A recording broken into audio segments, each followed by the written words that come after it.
જય માતાજી મિત્રો, આજે આપણે બનાવીશું પોટેટો બોલ્સ. પોટેટો બોલ્સ બનાવવા માટે 500 જેટલા બાફેલા બટેટા લઈ લઈશું અને તેને ખમણીની મદદ વડે ખમણી લઈશું.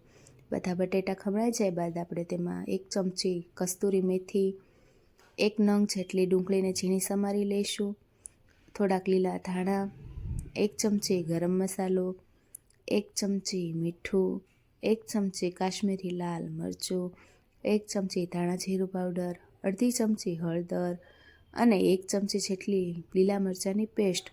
આપણે લોટ બાંધવા માટે 1 વાટકો જેટલો મેંદાનો લોટ લઈ તેને મિક્સ કરી લઈશું અને સરસ એવો લોટ બાંધી લઈશું.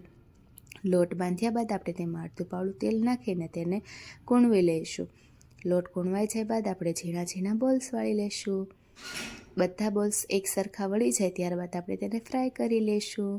ફ્રાય કરવા માટે આપણે એક બાઉલમાં તેલ લઈ તેને ગરમ થવા મૂકી દઈશું. તેલ ગરમ થયા બાદ આપણે તેમાં એક એક બોલ્સ તળવા મૂકી દઈશું. જ્યાં સુધી ક્રિસ્પી ના થાય ત્યાં સુધી તેને ધીમે ધીમે હલાવતા રહીશું અને એકદમ સારી રીતે ક્રિસ્પી થઈ ગયા છે તો તેને એક ડીશમાં કાઢી લઈશું. તમે એને લીલી ચટણી કે સોસ વડે પણ ખાઈ શકો છો. તમને મારો વિડીયો ગમ્યો હોય તો લાઈક કરજો, શેર કરજો અને કમેન્ટ કરવાનું તો ભૂલશો નહીં. મારી ચેનલને સબસ્ક્રાઈબ કરજો.